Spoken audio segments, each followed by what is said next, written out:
Hello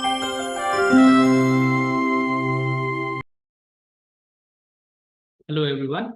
Today we discuss figures of speech. Now, what are figures of speech?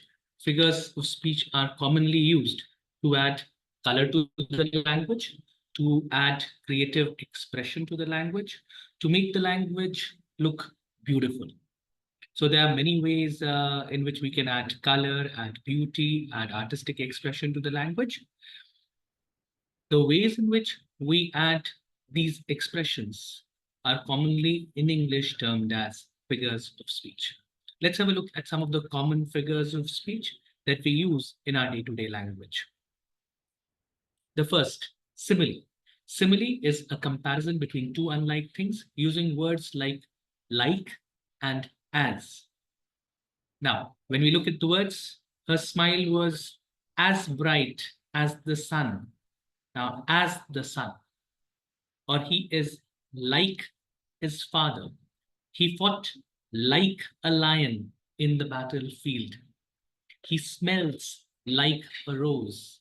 He's as good as his teacher. Now, all these examples are beautiful examples of simile. Let's come down to another one, metaphor. Metaphor is a direct comparison.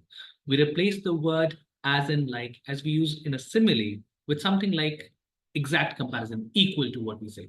He was the lion in the battlefield. The camel is the ship of the desert. Time is a thief. Sardar Vallabhbhai Patel was the Iron Man of India.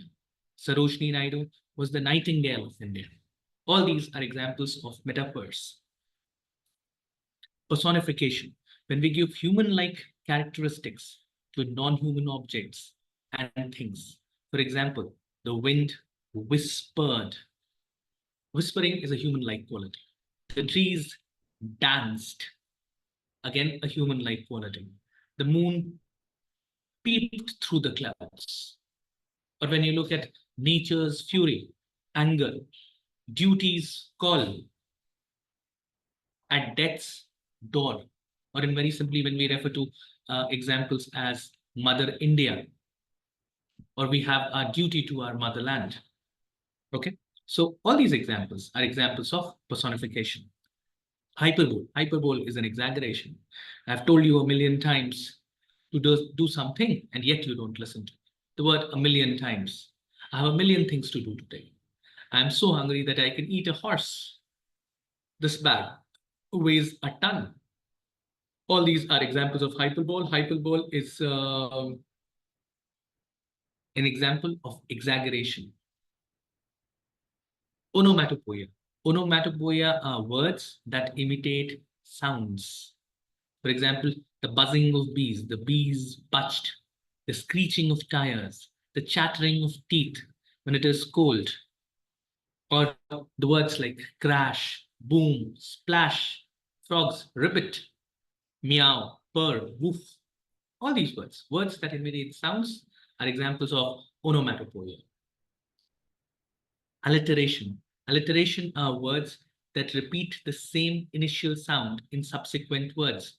Best example, she sells seashells by the seashore.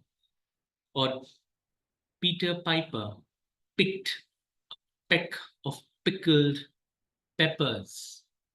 So if you see both these examples, what we see the word S being repeated in subsequent words. Similarly, when we look at statement 2, it is a P that is continuously being repeated. Okay. Irony. Irony is what you expect to happen and what happens are two contradictory phenomena. For example, a fire station catching fire, a police station getting robbed. Right. These are situations that we don't expect. It is contradictory to normal situations. Or after spilling someone's coffee on himself or herself, your dress is soiled and you are absolutely frustrated. You said, oh, wow, or oh, great. Okay. All these examples are examples of irony when what happens and what is expected to happen are completely the opposite. Okay. Oxymoron. Oxymoron are two words put together that have contrasting meanings. Okay. For example, the word bittersweet memories. So when you look at the word bitter and sweet, there are two contradictory words put together. Now the word open secret, secret and the word open, a slumdog millionaire, a virtual reality. When you are acting and you are being asked to say act naturally, all these are good examples of oxymoron. Pun. Pun is similar sounding words used to convey contrasting meaning, adding to humor and multiple meanings. Okay. Now, when we look at the first example, time flies like an arrow, fruit flies like a banana. Now, the pun is on the word flies. Here, in the meaning of the word first, time flies, we are referring to flies as a normal flying, whereas fruit flies, we're referring to it as insects. A bicycle can't stand on its own because it is too tired. The pun is on the word too tired. In a normal context, we would say like this. Okay. No matter how much you push the envelope, it will always remain stationary. The pun is on the word stationary for this one.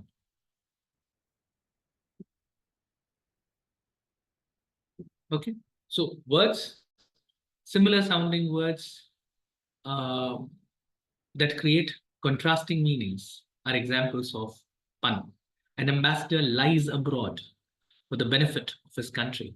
The pun would be on the word lies. Okay. Euphemism. Euphemism is a mild or an indirect word that is used as a substitute for a harsher expression. For example, when we say he died, in place of saying he died, we say he passed away, he lies in deep sleep, he has left for heavenly abode. Okay. Massacres of World War II were euphemistically referred to as ethnic cleansing. Or when people want to say, I want to use the toilet, in place of saying, I want to use the toilet, many times people say, I want to spend a penny. All these are examples of euphemism. Anaphora.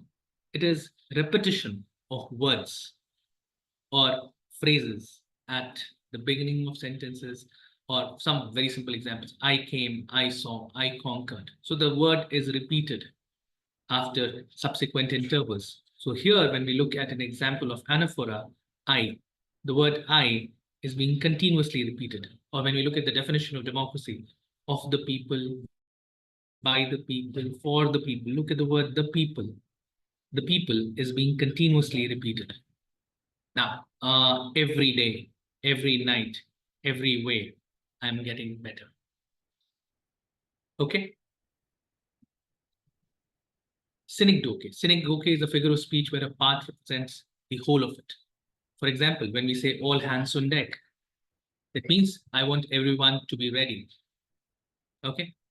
Anxious eyes follows the doctor. It is not that I is following the doctor. It's talking in terms of people. When we refer to as anxious eyes, we normally refer to it as people. The captain commands 100 sails. 100 sails here refers to ships.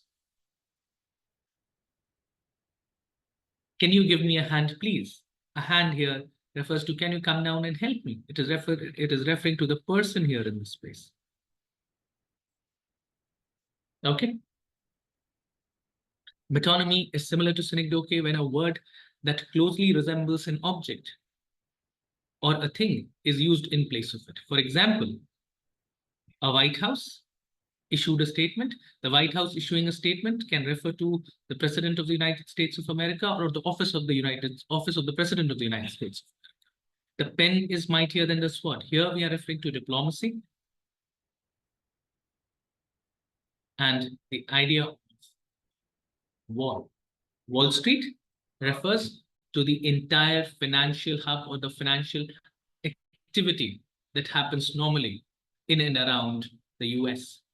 Silicon Valley refers to the IT infrastructure of the United States of America. When the press is absent, the politicians have been known to cancel their speeches. It refers, when the press here refers to the media industry.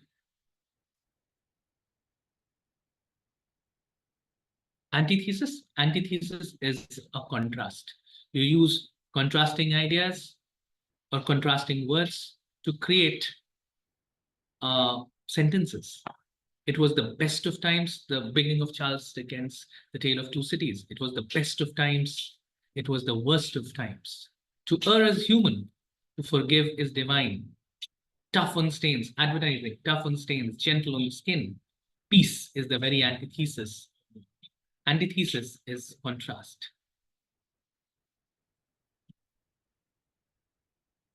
Litotes. Litotes are generally, you negate the negative in order to connote a positive idea. Okay? He's not the worst singer. He's not the worst singer. He's not as bad. That means he's a good singer. He's not as bad. He's not bad. He's good. He's not as young. He's old. When you negate the negative in order to convey what you are trying to speak. This is no ordinary lamp from Disney's Aladdin. No ordinary, that's a great lamp. So these are examples of litotes. Paradox.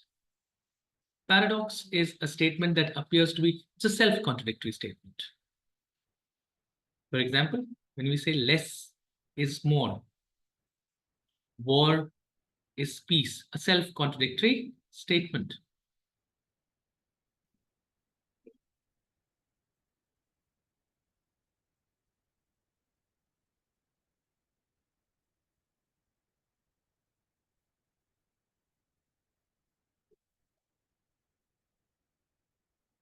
Offense is the best form of defense. It was the beginning of the end. Understatement. Understatement is when you try to mitigate the gravity of the situation, or when you try to lessen the intensity of what is happening. It is a bit chilly. When it's freezing cold, you say it's a bit chilly. Or when a person was heavily bleeding, he says it is nothing but a scratch. Or an athlete who has just completed a marathon, he says, I'm a bit tired. So you try to lessen the intensity of what has just happened. So that would be examples of understatements. Okay. So these are some of the common words that we have come across. There are many more. Commonly, these are the ones that we find in our day-to-day English, our day-to-day language. I hope this presentation has been helpful to you. If you like the video, do subscribe to the channel. Thank you.